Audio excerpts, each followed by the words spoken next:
ना। Hello hello, आवाज जा रही है बेटा? आवाज नहीं जा रही।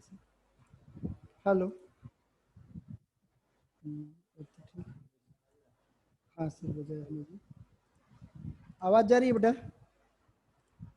Hello, yes sir. Good morning sir. Good morning good बेटा। Morning sir. गुड मॉर्निंग सभी को। Now good morning. Ozone, good morning बेटा सबको। ओजोन, याद होगा कल मैं हिस्ट्री इसकी थोड़ा सा बता रहा था। ओजोन बेटा एक साइंटिस्ट थे जिनका नाम था वान मेरूम।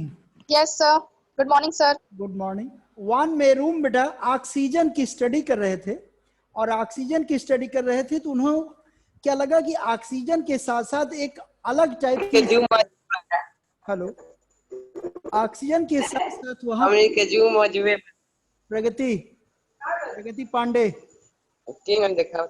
प्रगति पांडे,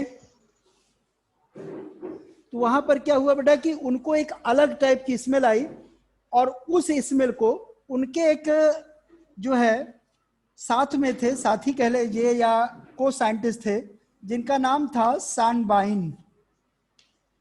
सानबाइन को इन्होंने कहा कि थोड़ा सा आप इसको चेक करिए, स्मेल देखिए इसकी कैसी है। और स्मेल उन्होंने देखा और पाया कि ये ऑक्सीजन से अलग हट करके कोई न्यू गैस है, और न्यू गैस या न्यू जो है मटेरियल होने के कारण से, चूंकि उसको सूंघ करके डिस्कवर किया था, इसीलिए उसका नाम ओजोन रखा। ओजोन क्यों रखा? क्योंकि लैटिन में ओजो मीन्स होता है आई स्मेल, दैट इज मैं सूंघता हूं। तो चूंकि सूंघ करके स्मेल के द्वारा इसकी डिस्कवरी हुई थी बेटा, इसीलिए इसका नाम ओजोन रखा गया।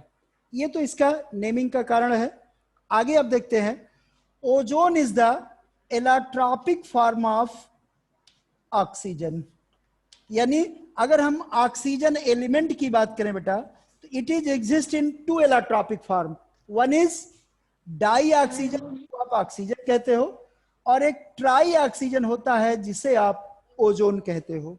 ओके, तो एलिमेंट ऑक्सीजन जो होता है बेटा, it is exist in two allotropic form, O2 dioxygen जो जनरली ऑक्सीजन हम यूज करते हैं, और O3 ओजोन होता है। ये दोनों ही इसके एलाट्रॉपिक फॉर्म होते हैं और दोनों ही गैसियस स्टेट में पाए जाते हैं। ओजोन के बेटा ऑकुरेंस की बात किया जाए तो ओजोन आपको याद होगा या पढ़े हो, 20 किलोमीटर एबव स्पेस में क्या होता है बेटा, ये आयनोस्फेरिक रीजन होता है जहां पर ओजोन लेयर प्रेजेंट होती है। और ओजोन लेयर की जो थिकनेस है वो करीब 16 किलोमीटर है। एक बुक में दिया था कि वहां पर इसकी थिकनेस 16 किलोमीटर है। और जो ओजोन लेयर डिप्लीट कर गई है, थोड़ा उसमें भी जान लो आप, तो वहां पर डिप्लीट का मतलब ऐसा नहीं कि ओजोन में कहीं होल हो गया है। जो 16 किलोमीटर थिकनेस है अंटार्कटिका एरिया में, वहां पर इसकी थिकनेस केवल 5 किलोमीटर रह गई। इसीलिए इसको वहां पर क्या कहा जाने लगा कि ओजोन लेयर डिप्लीट कर गई है, या वहां उसको हम ओजोन होल का वर्ड भी यूज करते हैं। तो होल का मतलब कहीं होल नहीं बना है, होल का मतलब सिर्फ इतना है बेटा कि वहां पर जो ओजोन लेयर है उसकी थिकनेस रिड्यूस कर गई है। यानी ओजोन का जो थिकनेस है वो रिड्यूस करने का मतलब है कि ओजोन जो है अलग मटेरियल यानी ऑक्सीजन में चेंज हुआ है। कैसे होता है उसका हम थोड़ा डिटेल बाद में बताएंगे। अभी आप जान लो वहां थिकनेस केवल कम हुई है, और उसी को हम ओजोन का डिप्लीशन या ओजोन होल कह देते हैं। ओके, डिटेल बाद में इसका बताएंगे। तो ये ओजोन प्रेजेंट होती है, हमारे एटमॉस्फेयर में भी ओजोन प्रेजेंट होती है, लेकिन इसकी क्वांटिटी बहुत कम होती है, लेस होती है। क्यों? क्योंकि एटमॉस्फेयर में बेटा जो ऑक्सीजन है, अगर हम आयनोस्फेरिक रीजन की बात करें तो ये जो कॉस्मिक रेज होती हैं, कॉस्मिक रेज मींस एटमॉस्फेयर में जो लाइट होती है, सितारों से आने वाली करती है, उनके द्वारा ये बेटा क्या होता है, ओजोन में चेंज होता है। यानी एटमॉस्फेयर में ऑक्सीजन अपने आप ओजोन में चेंज होती रहती है, और ये कंपैरेटिवली ओजोन लेस स्टेबल होती है। इसीलिए ये अगेन क्या होती है बेटा, डिकम्पोज होकर के ऑक्सीजन में चेंज होती रहती है। यानी एटमॉस्फेयर में इटसेल्फ ये बनती रहती है कॉस्मिक रेज के प्रेजेंस में, या जैसे बिजली कड़कती है, लाइटनिंग होती है, उस समय भी ये बनती है, और अपने आप ये चूंकि लेस स्टेबल होती है डिकम्पोज होती रहती है। यानी एटमॉस्फेयर में लगातार बनती और डिकम्पोज होती रहती है। अगर हम इनके प्रिपरेशन की बात करें तो ओजोन का प्रिपरेशन बेटा एक इंस्ट्रूमेंट होता है जिसका नाम होता है ओजोनाइजर। ओके, और ओजोनाइजर में आपके यहां नहीं दिया है, इसमें जो ओजोनाइजर यूज किया जाता है इंडस्ट्रियल प्रिपरेशन में ओजोन के, उसको बोलते हैं Siemens and Halske ozonizer. Siemens and Halske ये दोनों साइंटिस्ट हैं और इन दोनों के बारे में आप पढ़ चुके हो।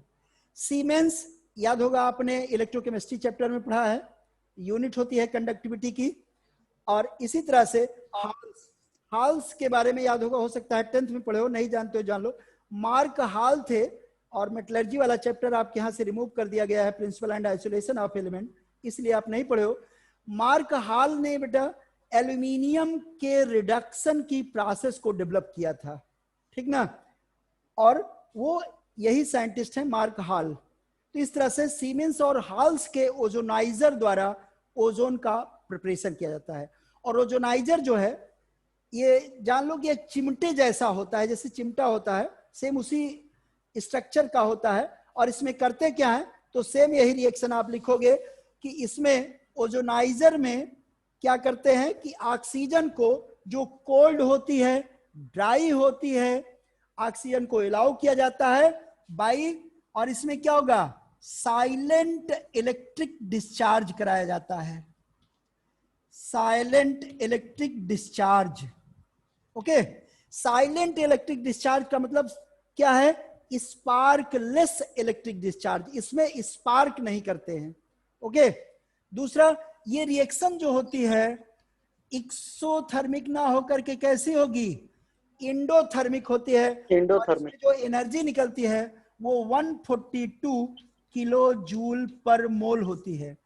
और इसी कारण से ये भी जान लो हमें साइलेंट इलेक्ट्रिक डिस्चार्ज कराना पड़ता है, क्योंकि रिएक्शन इंडोथर्मिक है बेटा।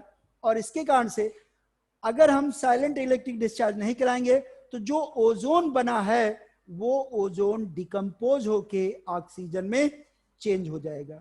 और इसको प्रोटेक्ट करने के लिए हम साइलेंट इलेक्ट्रिक डिस्चार्ज कराते हैं। एक चीज आप जान लो। दूसरा क्या होता है बेटा, जो ओजोन बनता है इसमें करीब 10% ओजोन होता है, यानी अभी भी 90% क्या होगा, ऑक्सीजन होता है। ऑक्सीजन। इसीलिए इस मिक्सचर को, यानी ये ओजोन ना हुआ, इसको मिक्सचर कहते हैं, और इस मिक्सचर को बोला जाता है ओजोनाइज्ड ऑक्सीजन। ओके, इस मिक्सचर को बेटा ओजोनाइज्ड ऑक्सीजन बोलते हैं। और अगर हमें ऑक्सीजन का ओजोन का परसेंटेज बढ़ाना होता है तो हम इसमें बैटरी वगैरह लगा करके और ज्यादा इसको स्पार्क करा करके या और ज्यादा इसका कंसंट्रेशन बढ़ा सकते हैं। और जो ओजोन होता है बेटा इसको लिक्विड ऑक्सीजन के प्रेजेंस में कंडेंस करके इसका जो बॉइलिंग पॉइंट है, बॉइलिंग पॉइंट में थोड़ा बेटा ध्यान दो, एनसीईआरटी की बात करें तो 385 केल्विन दिया है, क्लियर, जो कि जहां तक मुझे लगता है कि रॉन्ग है। रीजन क्या है, अगर आप प्रदीप की बुक पढ़ोगे, प्रदीप की बुक पढ़ोगे तो उसमें इसका जो मेल्टिंग पॉइंट दिया है वो 80 केल्विन दिया है ओजोन का, और बॉइलिंग पॉइंट जो है वो 161 केल्विन दिया है। 161 ज्यादा बेटर लग रहा है एज कंपेयर टू 385। रीजन जान लो बेटा मुझे क्यों गलत लगा। 385 का मतलब है कि 385 में से 273 घटा दोगे तो कितना आ गया, 2 1 एंड 1, यानी 112 डिग्री सेंटीग्रेड पर क्या होना चाहिए, लिक्विड होना चाहिए। बॉयल। जबकि आप जानते हो कि रूम टेम्परेचर पर ओजोन क्या होती है, गैस होती है। और अगर गैस है तो 112 डिग्री सेंटीग्रेड तक लिक्विड होने का कोई चांस नहीं है। Excuse me sir. हाँ बोलो सर एनसीईआरटी में 101.1 केल्विन दिया है। एनसीईआरटी में भी अलग अलग दिया है। मेरे पास जो एनसीईआरटी की बुक है बेटा, आप लोगों के पास एनसीईआरटी में क्या लिखा है? 385 दिया है ना। यहाँ भी 4-5 बच्चे हैं तो कुछ की बुक में 385 दिया है। अगर आपका 101 दिया है, न्यू बुक है बेटा आपकी? Yes sir. क्योंकि पुरानी बुक में बेटा जो मेरे पास भी थी एनसीईआरटी में, इसीलिए मैं हर साल करेक्ट कर देता हूं बच्चों को, उसमें परेशान नहीं होना है। 385 कंप्लीटली रॉन्ग है, क्योंकि कुछ पुरानी बुक में बेटा 385 दिया है। और आप यहीं से समझ सकते हो कि 112 डिग्री सेंटीग्रेड तक अगर वो लिक्विड है तो रूम टेम्परेचर पर उसको क्या होना चाहिए था?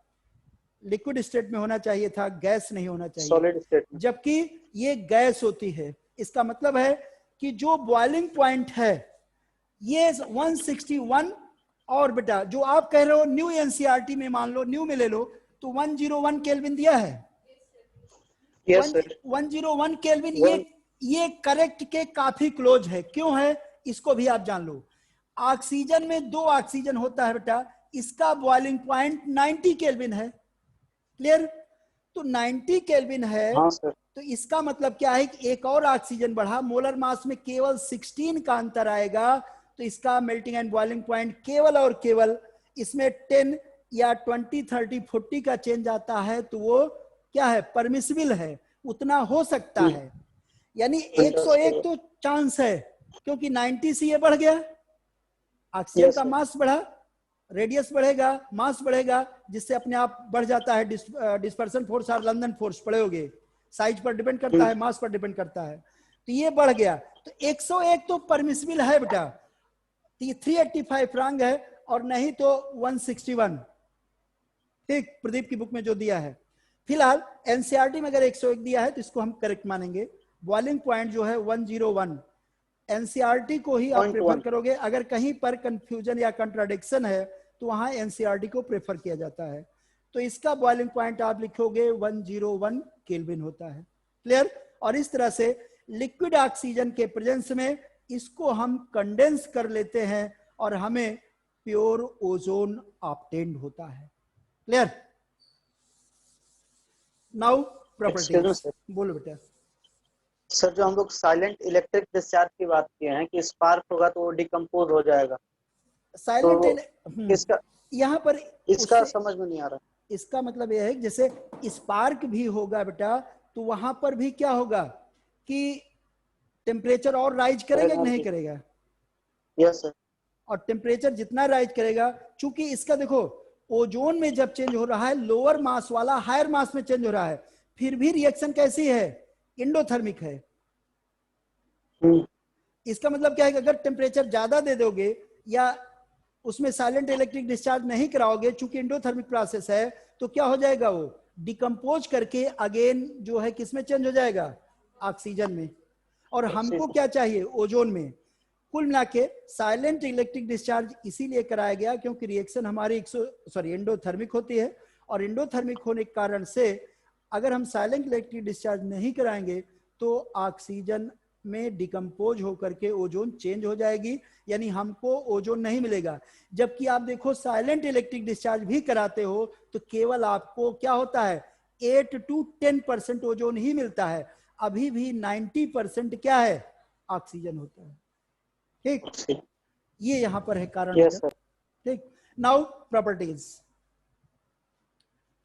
प्रॉपर्टीज में बेटा जो ओजोन होता है गैसियस स्टेट में ये पेल ब्लू होता है, लिक्विड स्टेट में डार्क ब्लू होता है, और सॉलिड स्टेट में इतना ब्लू हो जाता है कि ये वायलेट ब्लैक हो जाता है। ओके, इसके स्मेल की बात किया जाए तो इसकी स्मेल जो है बेटा वो कैसी होती है? Fishy smell. ओके, यानी जैसे मछली होती है उस टाइप की स्मेल होती है। ओके, अदर प्रॉपर्टीज में बेटा तो आपने बॉइलिंग पॉइंट इसका देखा ही है कि 101 केल्विन होता है। कुछ इसमें अदर चीजें, तो वाटर में बेटा चूंकि ये कोवेलेंट होता है तो वाटर में क्या होगा? इनसॉल्युबल होता है या वेरी लेस सॉल्युबल होगा, यानी ये प्रॉक्स नेग्लिजिबल कह सकते हो, और ऑर्गेनिक सॉल्वेंट में डिजॉल्व होगी। ओके, नेक्स्ट थिंग, ये लोअर लेवल पर बेटा हार्मलेस होती है, लेकिन अगर इसका लेवल 100 पार्ट्स पर मिलियन तक हो जाए तो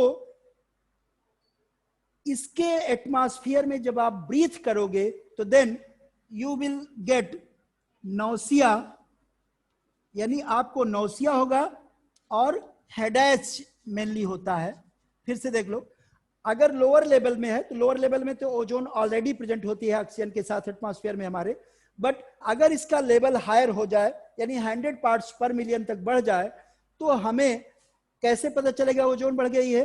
उस समय जब ब्रीथ करोगे तो आपको हेडेच और नौसिया आएगा। क्लियर? ये प्रॉब्लम क्रिएट होती है, एक चीज। अब और चीजें देखो बेटा, हमने क्या देखा है कि ओजोन जो है ये जब डिकम्पोज होता है तो ऑक्सीजन में चेंज होता है, और चूंकि फॉर्मेशन ऑफ ओजोन कैसा था? इंडोथर्मिक था। इसका मतलब डिकम्पोजिशन ऑफ ओजोन क्या हो जाएगा? एक्सोथर्मिक होगा। ये समझ में आया? किसी चीज का फॉर्मेशन अगर इंडोथर्मिक है तो डिकम्पोजिशन एक्सोथर्मिक होगा, उल्टा हो जाता है। अब यहां देखो एक्सोथर्मिक है, यानी इसका जो रिएक्शन है इसके लिए डेल्टा H क्या हो गया? निगेटिव। और यहां देखो, यहां 2 मोल था, दोनों ही गैस हैं, और यहां कितना हो गया? 3 मोल, यानी डेल्टा S क्या हो रहा है? इंक्रीज हो रहा है, यानी पॉजिटिव है, ये इंक्रीज हुआ है डेल्टा S। क्लियर? और थोड़ा समझो बेटा, हम क्या जानते हैं रिएक्शन होने के लिए फॉरवर्ड डायरेक्शन में डेल्टा G वैल्यू क्या होना चाहिए? नेगेटिव होना चाहिए। और हम जानते हैं डेल्टा G इक्वल टू होता है delta H minus T delta S। Okay, यहां देखो बेटा, डेल्टा H निगेटिव है, डेल्टा S पॉजिटिव है, यानी जब ओजोन डिकम्पोज होगा, ये पॉइंट मोस्ट इंपॉर्टेंट है, डिकम्पोज होगा तो देन डेल्टा H निगेटिव होगा, डेल्टा S पॉजिटिव होगा, यानी ये निगेटिव है, ये पॉजिटिव है, लेकिन इसका निगेटिव इसमें मल्टीप्लाई हो जाएगा, तो डेल्टा G वैल्यू क्या आएगी? लार्ज एंड निगेटिव आएगी। और लार्ज एंड निगेटिव होने से रिएक्शन क्या होगी? फॉरवर्ड डायरेक्शन में प्रोसीड होगी, और जितना ही ज्यादा निगेटिव होगी उतना ही तेजी से रिएक्शन फॉरवर्ड डायरेक्शन में चेंज होगी, यानी इसका मतलब उतना तेजी से ओजोन ऑक्सीजन में डिकम्पोज होगा, और उतनी ही तेजी से इसका मतलब एनर्जी निकलेगी। कुल मिलाकर के क्या है कि then the decomposition of ozone will be highly dangerous and explosive in nature. Once again, try to understand that the decomposition process of ozone is highly dangerous and violent in nature. Why? Because of when ozone decomposed, the process is exothermic, that is delta H is negative and delta S is positive in nature. Delta S entropy होता है, पढ़े हो, randomness होता है, और आप देख रहे हो यहाँ 2 मोल था, यहाँ 3 मोल हो गया, ये हीवियर था, ये लाइटर हुआ, तो निश्चित रूप से रैंडमनेस क्या होगी? बढ़ जाएगी, यानी डेल्टा S पॉजिटिव हो गई, इंक्रीज कर जाएगा। और यहाँ देखो डेल्टा G निगेटिव होगा तो रिएक्शन फॉरवर्ड डायरेक्शन में होगी, यानी डिकम्पोज होगी। इसका मतलब delta G equal to delta H minus T delta S में जब वैल्यू रखोगे तो H निगेटिव है, S पॉजिटिव है, लेकिन ये निगेटिव इसको पॉजिटिव को भी निगेटिव कर देगा, यानी delta G value large and negative आएगी। इसका मतलब the decomposition of ozone will takes place at very faster rate, and so this will produce a very large amount of energy, and so the reaction will be violent and explosive in nature. Okay, ये उसका reason है। ये समझा बेटा? किसी को दिक्कत? किसी को कोई प्रॉब्लम बेटा? No sir. यानी एक क्वेश्चन इसमें आता है कि why the decomposition of ozone is dangerous in nature या एक्सप्लोजिव इन नेचर या वायलेंट इन नेचर, ये आप उसमें एक्सप्लेन कर सकते हो। क्या बताओगे? When ozone is decompose it is exothermic, that is delta H negative and delta S positive in nature. Due to this, the delta G becomes more and more negative, and so reaction takes place faster and so is violent in nature. Okay. Now other properties. When ozone decomposed, it gives oxygen and nascent oxygen. यहां पर ये बेटा nascent oxygen देता है, और nascent oxygen देगा तो इसका दो काम होगा। कोई भी नेसेंट अगर यहां निकला तो इसका दो काम होगा। एक क्या काम करेगा? ऑक्सीडाइजिंग एजेंट का काम करेगा, और दूसरा बोलो जी ब्लीचिंग एजेंट का काम करेगा। कोई भी नेसेंट अगर एटम निकलता है तो दूसरा काम उसका होता है ब्लीचिंग एजेंट का। ब्लीचिंग एजेंट में क्या दिखाओगे कि कोई भी कलरफुल मटेरियल है प्लस नेसेंट ऑक्सीजन, ये उससे कंबाइंड होगा और क्या कर देगा? इसको कलरलेस बना देगा। कलरलेस। ओके, बस इतना इसमें दिखाओगे। अब ऑक्सीडाइजिंग नेचर में क्या होगा कि ये it oxidises lead sulphide to lead sulphate. How? PbSO4 plus 4O2। इसमें लेड सल्फाइड की बजाय आप कैडमियम सल्फाइड भी ले सकते हो। सेम रिएक्शन होगा कि CdSO4 प्लस 4O2। ओके, ज्यादा रिएक्शन नहीं लेंगे, केवल बुक में जो आपके हम वही लेंगे। ये रिएक्शन मोस्ट इंपॉर्टेंट है। नेक्स्ट है when it react with potassium iodide.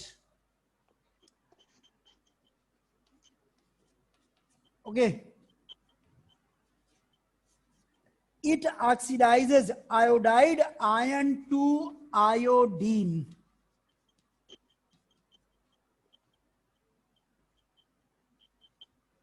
ध्यान दो बेटा, यहां पर with potassium iodide it oxidizes iodide ion to iodine।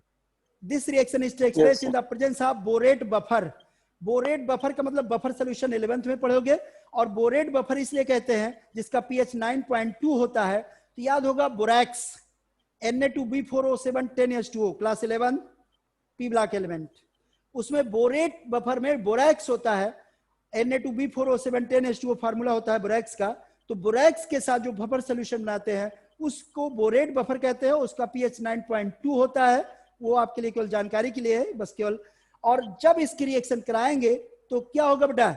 ये आयोडीन देता है, और इस आयोडीन को क्या करते हैं हम? सोडियम थायोसल्फेट, इसका फार्मूला होता है Na2S2O3।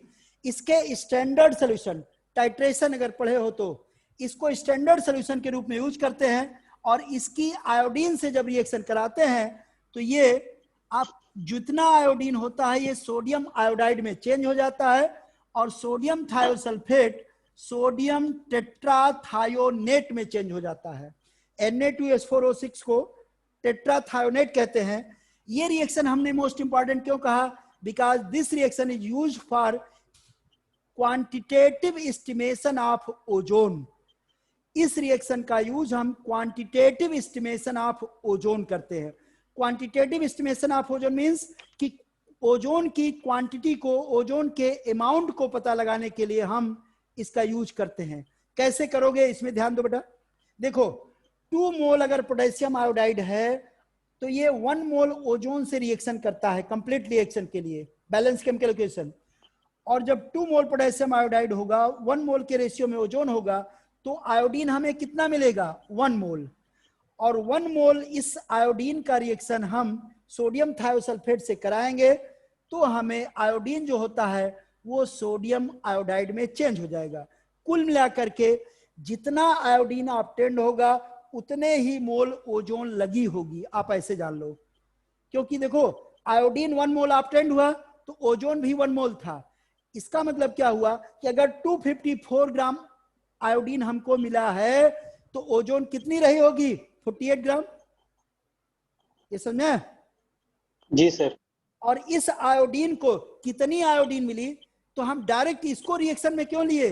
इसलिए लिए कि इस आयोडीन में इम्प्योरिटी भी हो सकती है, अदर मटेरियल भी हो सकता है, लेकिन जब आप सोडियम थायोसल्फेट से रिएक्शन कराओगे तो केवल और केवल आयोडीन रिएक्शन करेगा, अदर इम्प्योरिटी रिएक्शन नहीं करेगी। नहीं करेंगे। इस रिएक्शन के द्वारा हम एक्चुअल अमाउंट ऑफ आयोडीन को फाइंड करते हैं और फिर ओजोन से यानी फर्स्ट रिएक्शन से कंपेयर करके ओजोन की एक्चुअल क्वांटिटी को फाइंड करते हैं।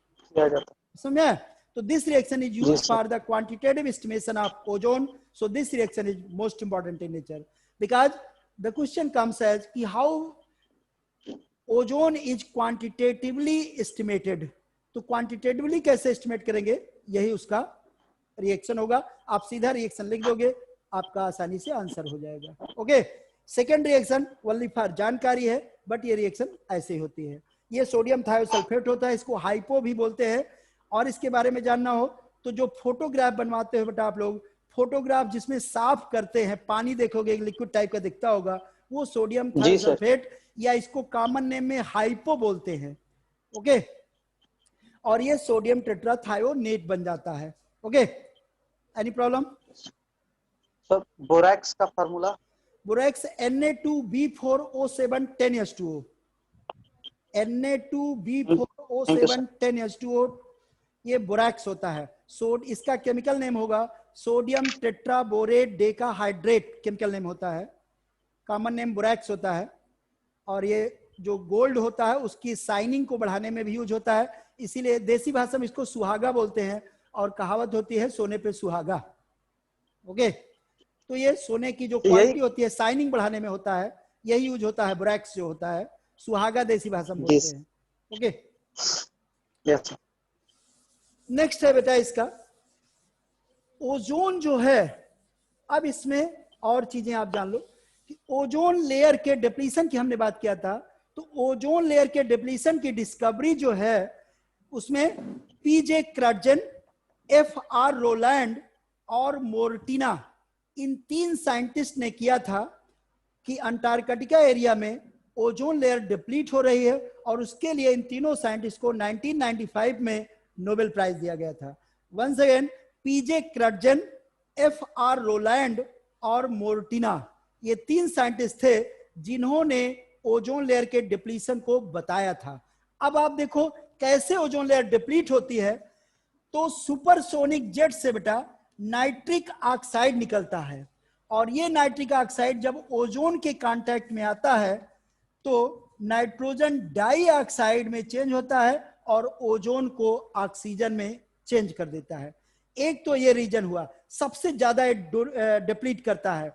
सुपरसोनिक जेट जो विमान निकलते हैं उनमें से निकलती है ये। दूसरा क्या बेटा, और ये कैसे निकलती है और जान लो इसके फादर को भी। ये जो हाइड्राजीन कल मैंने बताया था, हाइड्राजीन जब बर्न करती है तो नाइट्रोजन उसमें होती है, कल भी मैंने बताया था, और वही नाइट्रिक ऑक्साइड में भी चेंज होती है और वही यहां पर डिप्लीट करती है। दूसरा, जो रेफ्रिजरेटर वगैरह होते हैं, एरोसॉल होता है, उसमें क्लोरोफ्लोरोकार्बन जिनको हम फ्रियान बोलते हैं बेटा, उसका फार्मूला होता है CCl2F2। इसको क्लोरोफ्लोरोकार्बन CFC या फ्रियान कहते हैं। ये कैसे ओजोन लेयर को डिप्लीट करता है जान लो। ये सनलाइट की कॉस्मिक रेज के प्रेजेंस में ये चेंज हो जाएगा कि CClF2 और Cl फ्री रेडिकल में, और ये जो Cl फ्री रेडिकल है बेटा, ये ओजोन से रिएक्शन करके ClO फ्री रेडिकल और O2 में चेंज किया ओजोन को। अगेन जो ClO फ्री रेडिकल है फिर से नेक्स्ट मॉलिक्यूल ऑफ ओजोन से रिएक्शन करके क्या बना लेगा, Cl free radical plus 2O2। यानी आपने देखा कि Cl फ्री रेडिकल ने लगातार ओजोन को क्या किया है, ऑक्सीजन में डिप्लीट किया है, और इस तरह से लगातार ये क्लोरोफ्लोरोकार्बन नेसेंट क्लोरीन प्रोवाइड कराता है। नेसेंट क्लोरीन ही ओजोन लेयर को लगातार डिप्लीट करता रहता है, और इस तरह से ozone layer by the chlorofluorocarbon जो फ्रियान्स कहलाते हैं और नाइट्रिक ऑक्साइड के द्वारा डिप्लीट होती रहती है। और इसका हार्मफुल इफेक्ट आपको पता ही है कि ओजोन लेयर हमारी अर्थ को किससे प्रोटेक्ट करता है बेटा, जो अल्ट्रा वायलेट रेज आती हैं, यूवी रेडिएशन। यूवी रेडिएशन से। अगर ये यूवी रेडिएशन अर्थ पर आएगी तो डिफरेंट टाइप की जो स्किन डिजीज है वो डेवलप होंगी, आईज में डिफेक्ट आते जाएंगे, अर्थ का टेम्परेचर भी इंक्रीज करेगा बेटा, जिससे ग्लोबल वार्मिंग वगैरह भी काज होगी, यानी लगातार ये हमें हार्म करती जाएगी, अर्थ का टेम्परेचर बढ़ता जाएगा। इसीलिए इस लेयर को प्रोटेक्ट करना जरूरी है। और जानकारी के लिए आपको अमेरिका में जो है क्लोरोफ्लोरोकार्बन या एरोसॉल कैन के रूप में इसका यूज करना, एरोसॉल के रूप में इसका यूज करना बैन कर दिया गया है। और नाइट्रिक ऑक्साइड का हाइड्रोजन के दूसरे जो है विकल्प को यूज किया जाता है इस समय जेट वगैरह में, कम से कम जिसमें नाइट्रिक ऑक्साइड निकलता हो, जो ओजोन लेयर को कम से कम डिप्लीट करता हो। ओके, नेक्स्ट है बेटा स्ट्रक्चर ऑफ ओजोन। ओजोन जो है बेटा ये 10th से पढ़ते आ रहे हो कि ये आपका रिजोनेंस रूप में एग्जिस्ट करेगा, इसमें चेंज कर लो, ये आएगा और इसका रिजोनेंस हाइब्रिड बनेगा ओ ओ, और इसमें जो इसका बॉन्ड एंगल होता है 117 डिग्री और जो बॉन्ड लेंथ होगी 128 पिकोमीटर होती है। अगर हम इसके स्ट्रक्चर की बात करें तो यहां पर देखो 1 2 3 यानी हाइब्रिडाइजेशन sp2 और स्ट्रक्चर कैसा हो जाएगा बेंट। ओके, sp2 हाइब्रिडाइजेशन होगा और स्ट्रक्चर बेंट होगा। ओके, तो ये ओजोन का स्ट्रक्चर होता है, यानी ओजोन जो है 3 रिजोनेटिंग स्ट्रक्चर में एग्जिस्ट करता है, जिसमें एक रिजोनेंस हाइब्रिड होता है, और ओजोन जो है ये sp2 हाइब्रिडाइज्ड मॉलिक्यूल होता है जो बेंट स्ट्रक्चर होता है, जिसमें बॉन्ड एंगल 117 डिग्री और बॉन्ड लेंथ 128 पिकोमीटर होती है। ये ओजोन का स्ट्रक्चर होता है। ओजोन के यूज में बेटा, तो ओजोन का यूज किसमें करते हैं, एक ऑक्सीडाइजिंग, छोड़ो लिखें क्या, ओजोन का यूज बेटा एक डिसइंफेक्टेंट के रूप में, जर्मिसाइड्स के रूप में, और स्टेरिलाइजिंग वाटर। स्टेरिलाइजिंग वाटर का मतलब है कि वाटर में देखे होगे जो बोतल वाला पानी आता है, स्टेरिलाइजेशन एक प्रोसेस होता है, बायोलॉजी में पढ़ोगे, जिस स्टेरिलाइजेशन का मतलब होता है कि जर्म्स को किल करने वाला, यानी जर्म्स को किल करना। तो ओजोन जो होता है वाटर में जो जर्म्स होते हैं उनको किल करने के लिए यूज होता है, इसीलिए इसको कहा जाता है फॉर स्टेरिलाइजिंग वाटर। दूसरा, ब्लीचिंग एजेंट के रूप में यूज करते हो, स्पेशली आयल, आइबोरी, आइबोरी वर्ड दिया है, आइबोरी का मतलब होता है हाथी दांत। ओके, सिल्क है, ऊल है, आइबोरी होता है, आयल होता है, इन सब के कलर को ब्लीच करता है। इसके अलावा ozone is use for the preparation of potassium permanganate, KMnO4 यानी पोटेशियम परमैंगनेट के बनाने में भी ओजोन का यूज किया जाता है। इसके अलावा ओजोन का आपने देखा ऑक्सीडाइजिंग एजेंट के रूप में यूज करोगे, और ओजोन जो है ये वाटर को ट्रीटमेंट में आपने पढ़ा ही, जर्मिसाइड के रूप में पढ़ा ही, डिसइंफेक्टेंट के रूप में पढ़ा ही, तो ये सब ओजोन के जो है वो यूज होते हैं। नेक्स्ट है बेटा सल्फर।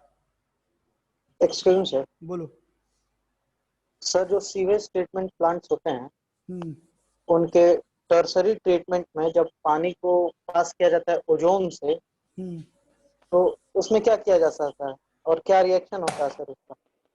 ओजोन में क्या होता है कि जो जर्म्स होते हैं, जो जर्म्स होते हैं, ओजोन का केवल एक ही काम होगा कि जो जर्म्स होंगे उनको वो किल करने का काम करेगा, ठीक ना।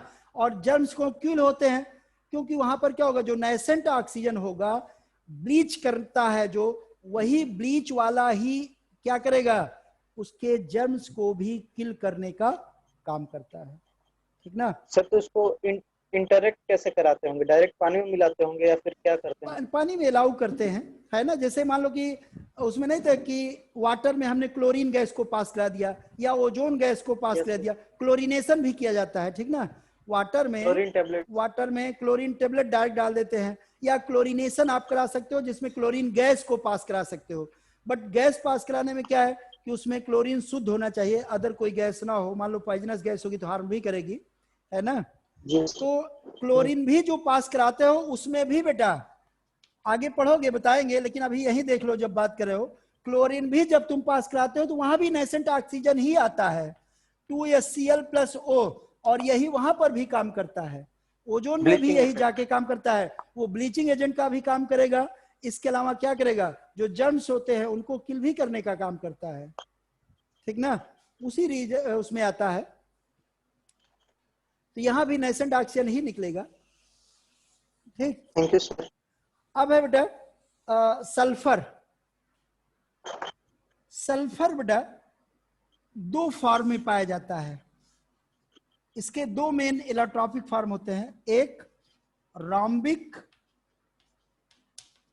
जो अल्फा सल्फर भी कहलाता है, और दूसरा मोनोक्लिनिक होता है जो बीटा सल्फर कहलाता है। अच्छा, इसमें दोनों में सिमिलरिटी और डिफरेंस, दोनों चीजें आप जानते रहो कि दोनों का ही कलर क्या होगा, येलो होता है, लेकिन जो मोनोक्लिनिक होगा बेटा इसका कलर थोड़ा सा हल्का होता है, यानी डल येलो होगा। ओके, मेल्टिंग पॉइंट इसका जो है 385.8 केल्विन होगा, और इसका मेल्टिंग पॉइंट जो है मोनोक्लिनिक का वो 393 केल्विन होता है। ओके, दोनों ही S8 मॉलिक्यूल के रूप में एग्जिस्ट करेंगे। आगे नहीं दिख रहा है, आगे देखो, दोनों का ही क्या होगा, क्राउन शेप्ड होता है। क्राउन शेप अभी आपको दिखाएंगे, मुकुट के जैसा क्राउन शेप होगा, इसका भी क्राउन शेप ही होगा, और क्राउन शेप इस तरह होगा, देखो बेटा,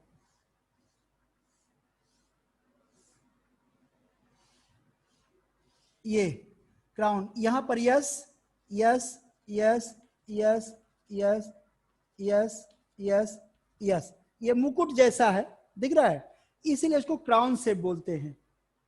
यस सर। जी सर। और इसमें जो बॉन्ड लेंथ होता है 204 पिकोमीटर, और जो बॉन्ड एंगल होता है वो 107 डिग्री का होता है। ओके, अब आप देखो नेक्स्ट चीजें क्या है कि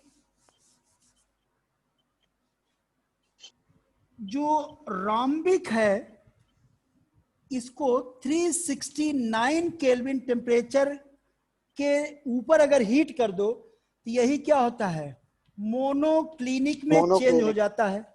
और अगर मोनोक्लिनिक को 369 के नीचे कोल्ड कर दो तो ये रॉम्बिक में चेंज हो जाता है। इसका मतलब कि 369 केल्विन पर दोनों को एग्जिस्ट करते हैं, इसीलिए 369 केल्विन टेम्परेचर को हम क्या बोलते हैं बेटा, ट्रांजिशन टेम्परेचर।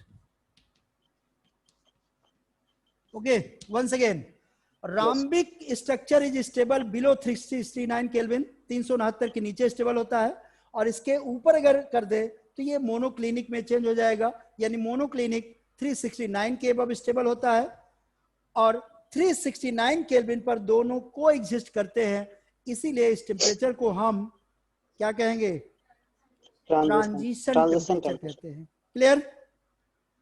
दोनों की अदर प्रॉपर्टी बेटा, तो चूंकि दोनों कोवैलेंट है, यानी दोनों ही वाटर में क्या होगा, अरे डिसॉल्व होगा, अरे क्या हो गया है, इनसॉल्युबल होगा, कोवैलेंट है बाबू, दोनों ही वाटर में क्या होंगे, इनसॉल्युबल होंगे। लेकिन तो सॉल्युबल किसमें होंगे, सबसे बढ़िया सॉल्युबल होता है कार्बन डाइसल्फाइड में, अदर में सॉल्युबल होगा जैसे ऑर्गेनिक कंपाउंड है बेटा, ईथर है, बेंजीन है, इन सब में भी सॉल्युबल होगा, बट कार्बन डाइसल्फाइड में इनकी सॉल्युबिलिटी सबसे अच्छी होती है। क्लियर? अब देखो बेटा कि कैसे प्रिपरेशन करेंगे, एक ही चीज आपको बाकी है। तो alpha sulphur is prepared by dissolving roll sulphur in carbon disulphide, after evaporating we get the rhombic sulphur, और रॉम्बिक सल्फर पहले ही